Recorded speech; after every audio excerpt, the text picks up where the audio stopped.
Hello my dear students, आप सभी का स्वागत है आपके अपने study channel study with Rathore में। आज बच्चों, जैसा कि आप लोग जानते हो, चैप्टर नंबर 7 स्टार्ट करने वाला हूं। मैंने आप लोगों का चैप्टर नंबर 4, 5, 6 ख़त्म कर दिया है। जिसने ये वीडियो नहीं देखे हैं वो जा कर के मेरी वीडियो प्लेलिस्ट में जा कर के वीडियो को सबसे पहले देखें और अपना होमवर्क कंप्लीट करें। यहाँ बच्चों टाइम पास नहीं किया जाता है। यहाँ प्रत्येक वीडियो का आप लोगों को विद सॉल्यूशन, आप लोगों को विद समझाने के बाद, यानी कि स्टडी विद विद का मतलब होता है साथ में, यानी कि हर चीज़ साथ में की जाती है। समझाने से लेकर आपको नोट करवाने तक मेरा दायित्व बनता है। तो आपका दायित्व ये है कि आप सबसे पहले प्रत्येक चैप्टर की वीडियो को देखें, उसे नोट करें, समझें, और जो डाउट हो आप कमेंट सेक्शन में जाके मुझसे पूछ सकते हैं, या मेरे ग्रुप पर मैंने आपको बताया था व्हाट्सएप नंबर 9084130796, इस नंबर पे आप व्हाट्सएप ग्रुप से जुड़ सकते हैं। आप हाय भेजिए मेरे पास, मैं आपको ज्वाइन कर लूँगा। बोल दीजिएगा स्टडी विद राठौर से मुझे ज्वाइन होना है। तो बच्चों आज स्टार्ट करते हैं। विद्युत धारा का चुंबकीय प्रभाव, चैप्टर नंबर 7 का नाम है हैशटैग पार्ट 1।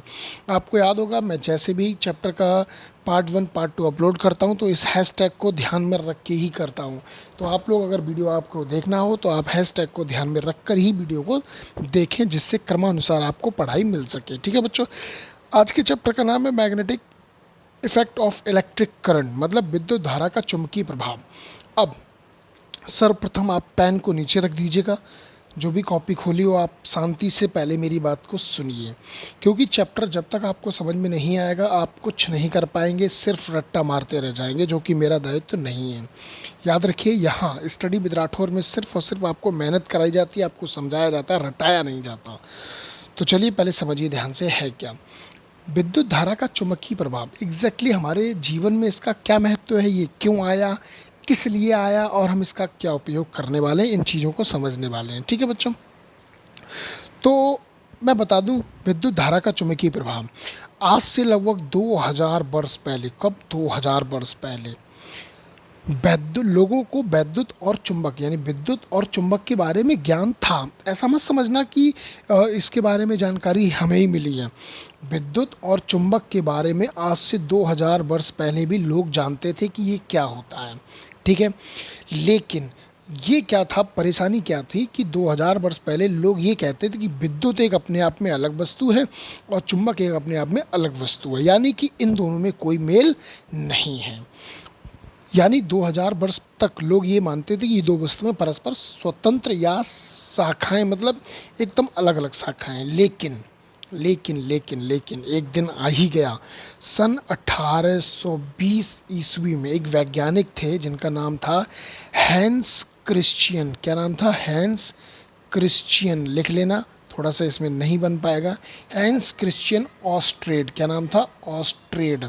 ठीक है बच्चों, हैंस क्रिश्चियन ऑस्ट्रेड। तो ये वैज्ञानिक थे, सन 1820 में आए थे। ये कहाँ के थे? आपके इंग्लैंड के वैज्ञानिक थे। कहाँ के थे? इंग्लैंड के वैज्ञानिक थे, हैंस क्रिश्चियन ऑस्ट्रेड। और ये भौतिकविद के नाम से भी जाने जाते थे। यस, भौतिक विज्ञान में इन्हें महारत हासिल थी।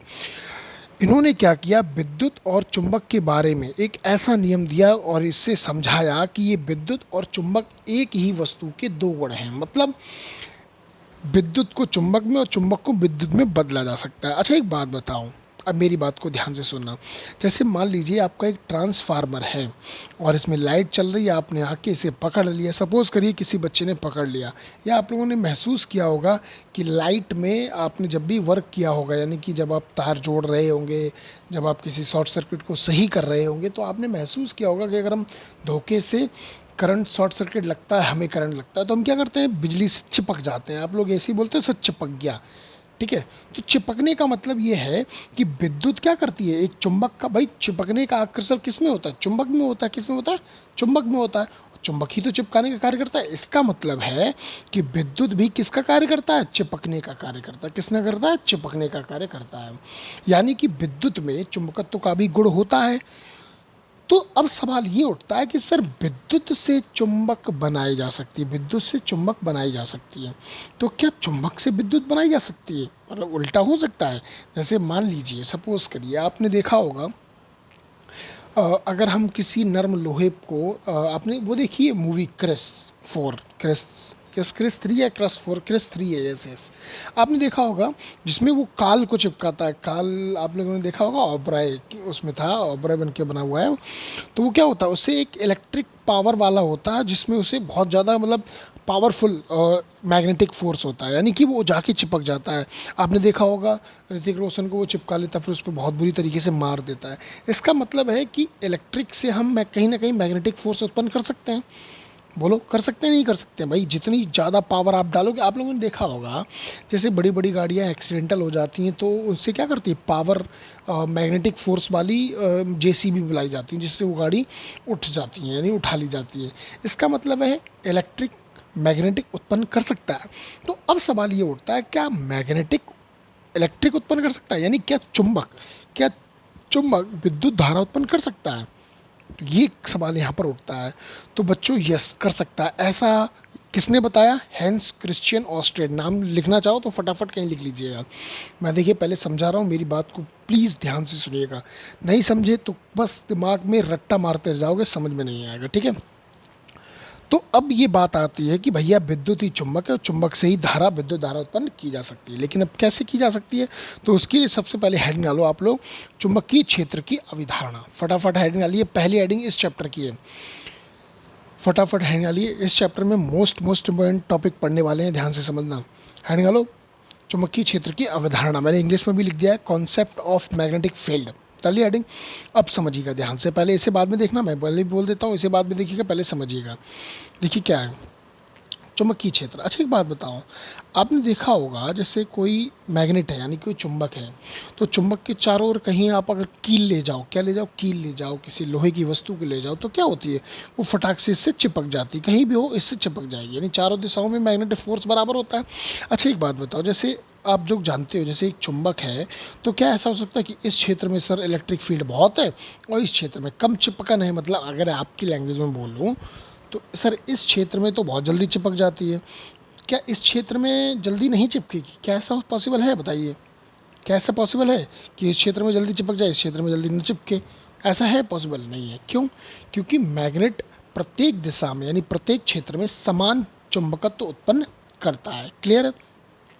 तो अच्छा एक बात बताओ, जैसे एक चुंबक है तो चुंबक के चारों ओर चुंबकीय क्षेत्र होगा। बोलो भाई, चुंबकीय क्षेत्र ही तो कहलाएगा जिसमें ये चिपकने वाली वस्तुएं रख चिपका लेता है। तो देखिए मैंने क्या लिखा है, किसी चुंबक के चारों ओर का वह क्षेत्र जिसमें किसी चुंबकीय सुई पर एक बलाखुड़ कार्य करता है। जैसे देखिए मैंने नीचे फिगर बनाया है, जैसे ये मान लीजिए आपकी कोई भी कैंडल है, मतलब मान लीजिए कोई लकड़ी है और ऊपर रख दी है मैंने एक सुई, मतलब आप लोग जानते हो जैसे एक आपकी ये कोई लकड़ी है, इस पर मैंने कोई सुई रख दी है।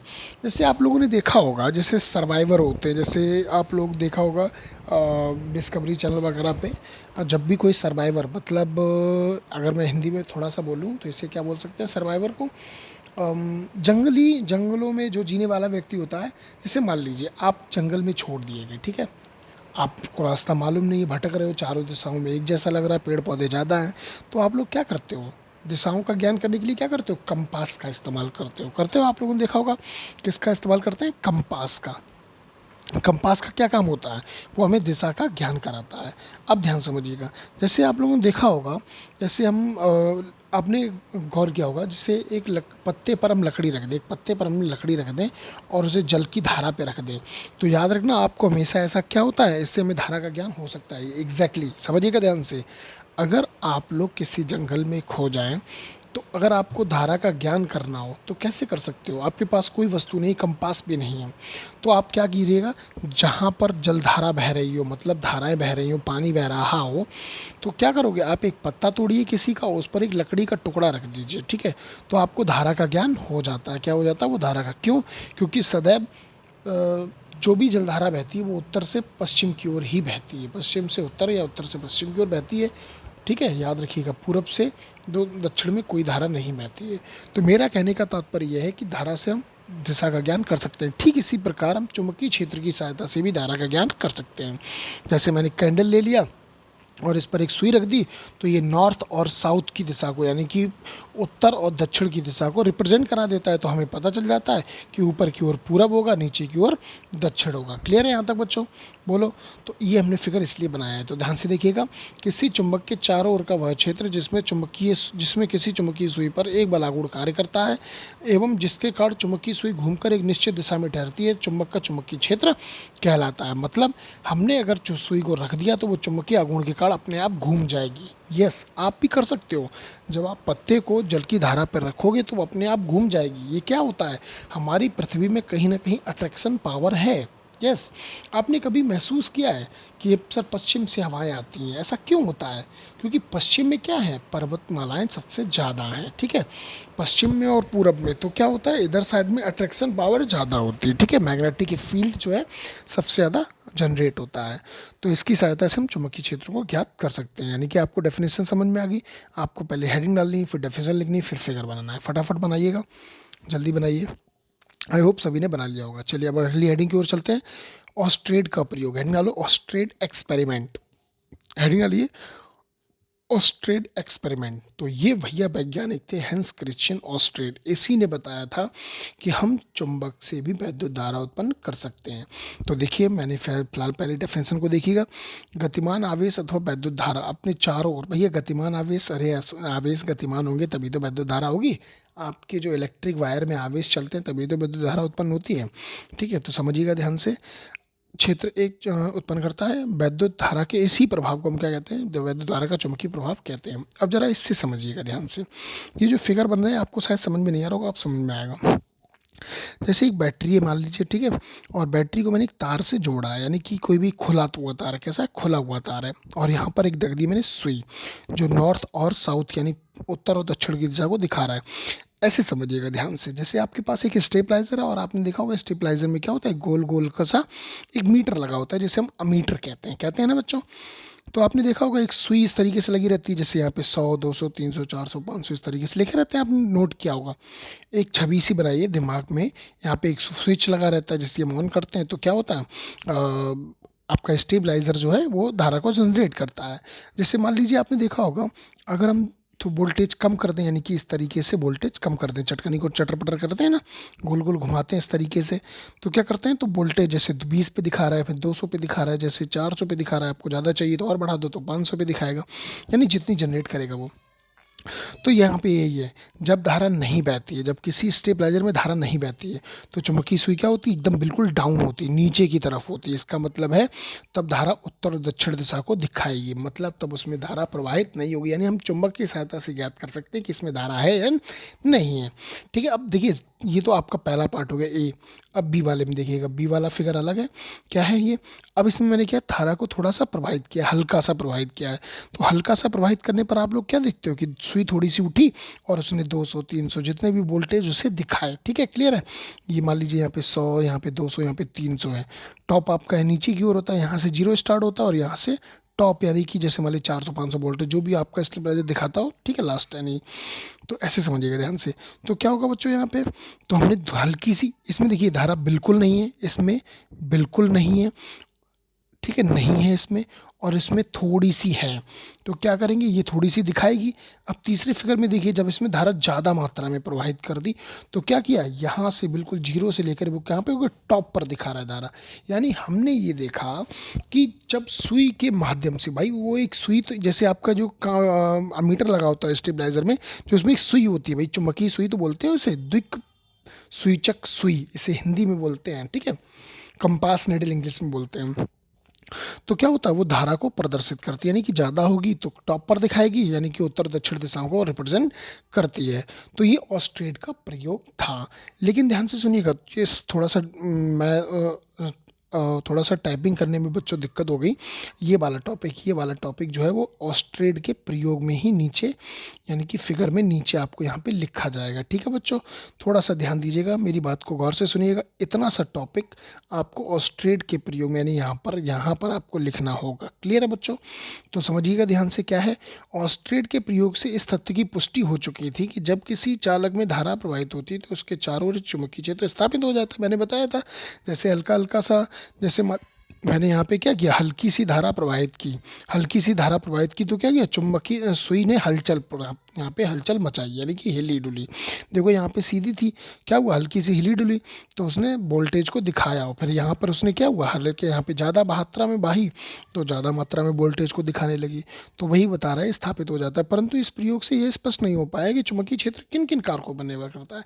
यानी कि इन्होंने, ठीक है सर, हम मान लिया कि चुंबकीय सुई से हम वैद्युत धारा की दिशा को ज्ञात कर सकते हैं, लेकिन ये किन किन चीज़ों पर निर्भर करती है, इसके बारे में इन्होंने, ऑस्ट्रेड ने नहीं बताया। इसलिए ऑस्ट्रेड का नियम ज़्यादा नहीं चल पाया। उसके बाद वैज्ञानिक आए आपके कौन, हेडिंग हलो वायो सेवर्ट का नियम। तो इसके बाद जस्ट नेक्स्ट हेडिंग होगी आपकी वायो सेवर्ट का नियम। बेटा ये उस टॉपिक का है तो यहाँ पे इसे नहीं लिखेंगे, वो वहाँ पे लिखेंगे आप पीछे वाले में, ठीक है बच्चों। तो अब नेक्स्ट हेडिंग आ लिए बायो सेवर्ट का नियम एवं धारावाही चालक के कारण उत्पन्न चुंबकीय क्षेत्र। फटाफट हेडिंग डालिए, मोस्ट इंपॉर्टेंट हेडिंग है बायो सेवर्ट का नियम। मोस्ट मैं इसे 2-3 बार, जितनी बार लगाना चाहो लगा सकते हो। बोर्ड एग्जाम में ऐसा कई साल देखा गया है कि लगातार पूछा जाता है। और इस बार मैंने ऐसा मान लीजिए 4 जिलों की कॉपियाँ चेक की थी, मतलब 4 राज्यों की। आपका सॉरी, इलाहाबाद का किया था, वाराणसी का किया था, बाराबंकी का किया था, आपका इधर मेरठ साइड का किया था कॉपी मैंने चेक। तो मैंने एक चीज़ को नोटिस किया कि वायो सेवर्ट का नियम लगभग सभी में पूछा गया था, तो ये आप छोड़ नहीं सकते, ठीक है बच्चों। तो हेडिंग डालिए आपने बायो सेवर्ट का नियम। देखिए कभी कभी क्या होता है, बायो सेवर्ट के नियम के अनुसार पूछ लेता है, और कभी कभी ये कहता है कि धारावाही चालक के कारण उत्पन्न चुंबकीय क्षेत्र बताइए। तो बच्चों ध्यान से सुनिएगा, इसे 2 नामों से पूछा जाता है। तो अगर ये कहे कि धारावाही चालक के कारण उत्पन्न चुंबकीय क्षेत्र बताइए क्या होता है, तो आप लोग घबराने की जरूरत नहीं है, यही होता है बायो सेवर्ट का नियम। कभी कभी आपको कन्फ्यूज़ कर देता है और आप कहते हो अरे सर ने कहा था बायो सेवर्ट का नियम आएगा और वो तो आया नहीं। पर ऐसा नहीं होता है, वो इस नाम से भी पूछ लेता है, ठीक है बच्चों। तो ध्यान से सुनिएगा मेरी बात को। ऑस्ट्रेड ने क्या नहीं बता पाया था कि ये किन चालकों पर निर्भर करता है, किन चीज़ों पर निर्भर करता है। तो इससे बताने के लिए कौन आए थे, वायो सेवर्ट जी आए थे, ठीक है। तो हेड निकाल लिया आप लोगों ने। इस फिगर को हम, ये फिगर आपका इसी का है, ये ध्यान रखना, ये जो फिगर है ये वायो सेवर्ट में ही बनाएंगे, ठीक है बच्चों। तो पहले बाद में बनाएंगे, पहले समझ लेते हैं ऑस्ट्रेड ने क्या कहा था कि ये नहीं बताया था किन चीज़ों पर निर्भर करता है, तो ये वायो सेवर्ट ने बताया था ये इन चीज़ों पर निर्भर करता है। अब देखिए पहला नियम, हेडिंग बायो सेवर्ट का नियम। अब बायो सेवर्ट के नियम में लिखो नीचे, यह निम्नलिखित नियमों पर निर्भर है। लिखो, मैं बोल रहा हूँ फटाफट लिखिए। यह निम्नलिखित कारकों पर निर्भर करता है या यह निम्नलिखित बिंदुओं पर निर्भर करता है, ये लिखिए लाइन बायो सेवर्ट के नीचे। लिख ली, सभी ने लिख ली, वेरी गुड। चलिए अब ध्यान से देखिएगा, ध्यान से देखिएगा। नंबर 1, भैया एक बात बताओ, जैसे आपकी कोई चालक तार है उसमें धारा आई प्रवाहित होगी। जैसे अब ध्यान से देखिएगा, अब कोई तार है, वायर है, तो वायर मैंने अब इस तरीके से बनाया है, कुछ किस तरीके से भी बना सकते हो, कोई दिक्कत वाली बात नहीं है, ठीक है बच्चों। तो जैसे कोई तार है उसमें धारा आई बह रही है, तो भाई हमें धारा के ऊपर डिपेंडेड है भाई। मान लीजिए, सपोज करिए, इसमें देखिएगा ध्यान से, अगर इसमें हमने हल्की धारा बहाई यानी 2 एम्पीयर की, 4 एम्पीयर की, 6 एम्पीयर की, तो इसमें कोई इफेक्ट नहीं हुआ, इसमें इफेक्ट हुआ, इसमें ज़्यादा इफेक्ट हुआ, तो हम धारा का प्रवाह करता है कि नहीं करता है, बताइए, बोलो करता है कि नहीं करता है। तो वायो सेवर्ट ने पहले नियम में तो यही बताया कि सदैव चालक चालक तार होता है उसमें धारा यानी चुंबकीय क्षेत्र जो होता है वो धारा पर निर्भर करता है, यानी चुंबकीय क्षेत्र जो होता है वो धारा के अनुक्रमानुपाती होता है। समझ में आ गया पहला पॉइंट, बोलो वेरी गुड। तो यहाँ पे लिखिएगा डी बी प्रोपोर्शनल टू आई, क्या लिखेंगे, डी बी प्रोपोर्शनल टू आई। अब नेक्स्ट देखिएगा ध्यान से, दूसरा डालिए। नंबर 2 कह रहा है यह चालक के अल्पांश लंबाई यानी कि डीएल के अनुक्रमानुपाती होता है। अच्छा एक बात बताइए, जैसे मान लीजिए कोई तार है, अब मान लीजिए ज़्यादा लंबा बढ़ा, ज़्यादा लंबा है, जैसे आपने देखा होगा इन्वर्टर आपके घर लगा हुआ है, तो इन्वर्टर के तार अगर हम किसी एक घर से दूसरे घर में की ओर, यानी कि एक घर को छोड़कर और हम 10 घरों को मतलब जाकर के अपने इन्वर्टर की लाइट फैला रहे हैं, तो आप पाएंगे कि इन्वर्टर जल्दी बैठ जाता है, यानी कि इन्वर्टर की लाइट कम चलती है। लेकिन अगर आपका वहीं आपके घर में मतलब उसका प्रचलन हो, यानी कि आप एक कमरे से दूसरे कमरे में ले जा रहे हैं, तो आप पाएंगे कि विद्युत धारा जो है कम से कम मात्रा में प्रवाहित होती है, यानी खर्च होती है, यानी कि उससे धारा को सेव किया जा सकता है, बचाया जा सकता है। तो कहने का तात्पर्य यह है मेरा कि सदैव चुंबकीय क्षेत्र जो होता है वो लंबाई के अनुक्रमानुपाती होता है। क्लियर है, दूसरा पॉइंट क्लियर हो गया, पहला पॉइंट क्लियर हो गया यहाँ तक। अब तीसरा पॉइंट देखिएगा ध्यान से। तीसरा कह रहा है यह अल्पांश लंबाई डीएल बिंदु पी से मिलने वाली रेखाओं के बीच कोण बनाता है। तो भैया देखिए फिगर देखिए ध्यान से, क्या कह रहा है फिगर, फिगर। भाई ये जो आपका तार है और ये चुंबकीय क्षेत्र है, तो इसके बीच में जो कोण बनाएगा थीटा, उस पर भी तो निर्भर करेगा। यानी मान लीजिए आपने देखा होगा कि हम जब का तारों को लगाते हैं, जब लंबे लंबे खंभों से होकर गुजारते हैं, तो आपने तार ऊपर से नीचे नीचे होते हुए जाते हुए देखा होगा। तो ऐसा क्यों होता है? हम सदैव डिग्री एंगल के हिसाब से तारों को फिट करते हैं खंभों को। मैंने आपको क्लास में भी, लाइव क्लास में भी समझाया था इस चीज़ को, ठीक है बच्चों? चलिएगा, ध्यान से समझिएगा। तो उन्होंने तीसरे पॉइंट में क्या बताया कि चुंबकीय क्षेत्र जो होता है वो साइन जिया के अनुक्रमानुपाती होता है, क्योंकि ये ऊर्ध्वाधर लंबवत चलता है, ठीक है। साइन, आपके मन में ये आ रहा होगा कि साइन से साइन ही क्यों लिया, कॉस क्यों नहीं लिया, टेन क्यों नहीं लिया, कोसेक क्यों नहीं लिया, सेक क्यों नहीं लिया? तो मैं बता दूं बेटा, सदैव लंबवत की जब भी बात आती है तो साइन होता है, और क्षैतिज की जब भी बात आती है तो सदैव कॉस होता है, ठीक है। तो यहाँ पे तार यानी कि ऊर्ध्वाधर लगाए जाते हैं, तो यहाँ पे हमने क्या ले लिया, साइन ले लिया। यहाँ तक क्लियर है टॉपिक? बोलो एनी डाउट? अगर कोई डाउट हो तो आप हैशटैग नो करके भी ले सकते हो। अगर आपको टॉपिक क्लियर हो रहे हैं धीरे बाकायदा, तो प्लीज़ कमेंट सेक्शन में हैशटैग ओके जरूर करके लिखिए। कल मैंने देखा था, मैंने अपने वीडियो में बोला भी था कि जिसे समझ में आ रहा हो तो हैशटैग ओके करके लिखिएगा। तो मैं उन बच्चों को बहुत बहुत धन्यवाद बोलता हूँ, बहुत बहुत आभार व्यक्त करता हूँ, और बहुत बहुत अच्छा भी बोलता हूँ। यस, वो टैलेंटेड हैं क्योंकि वो मेहनत कर रहे हैं। बाकी मैं देखता हूँ हमारी बहनें जो हैं, हमारी बच्चियाँ जो हैं, भाई जो बंधु जो हैं, जो हमारे बच्चे हैं, वो नालायक नहीं पढ़ते हैं। वो ना तो उन्हें मतलब नहीं कि सर ने लिख दिया, हमने छाप लिया, बात ख़त्म, बाढ़ में जाए दुनिया। तो भैया अगर ऐसे पढ़ना हो तो प्लीज़ मुझे बता सकते हो, मैं इस क्लास को बंद कर दूंगा। देखो मेरा कोई बेनिफिट तो है नहीं यहाँ पे। आपको लग रहा हो सर करोड़ों या अरबों कमा रहे हो, तो यहाँ पे बच्चों मैं बता दूँ, 1 रुपये इसके भी मतलब नहीं है। यहाँ पे कोई रुपए वगैरह नहीं कमा पाते हैं हम लोग, ठीक है, याद रखना इस चीज़ को। यस, आप किसी से पूछ लीजिएगा, यहाँ पे ऐसा नहीं हो रहा है। बट हम लोग ये चाहते हैं कि हम यहाँ पे वीडियो अपलोड करते हैं तो ये हमारे सालों साल बने रहें और बच्चे इनसे समझ सकें, पढ़ सकें। तो इस इतनी मेहनत में इतना सब टाइप करना, सब कुछ करना, तो थोड़ा सा पॉसिबल नहीं होता है, समय ख़राब होता है। तो इस चीज़ का भी तो कम से कम बेनिफिट दीजिए, हमें मुझे मालूम पड़े कि आप लोग पढ़ रहे हैं कि नहीं पढ़ रहे हैं, ठीक है बच्चों? तो प्लीज़ इसे ज़रा देखिएगा। और हाँ, एक बड़ी बात, सबसे बड़ी बात मैं यहाँ पे बोल रहा हूँ, ध्यान से समझना मेरी बात को। जितने भी बच्चे इस वीडियो को देख रहे हैं, आज मैं उनसे एक काम की बोल रहा हूँ, क्या आप लोग करेंगे? बोलो, क्या आप लोग करेंगे? और देखता हूँ कितने बच्चे मेरी बात का सम्मान करते हैं। आज मुझे यही देखना है। तो क्या करना है वो सुनिए ध्यान से। जितने बच्चे इस वीडियो को देख रहे हैं, मेरे पूरे चैनल में कितने वर्ड आते हैं? स्टडी विद राठौर, यानी कि तीन।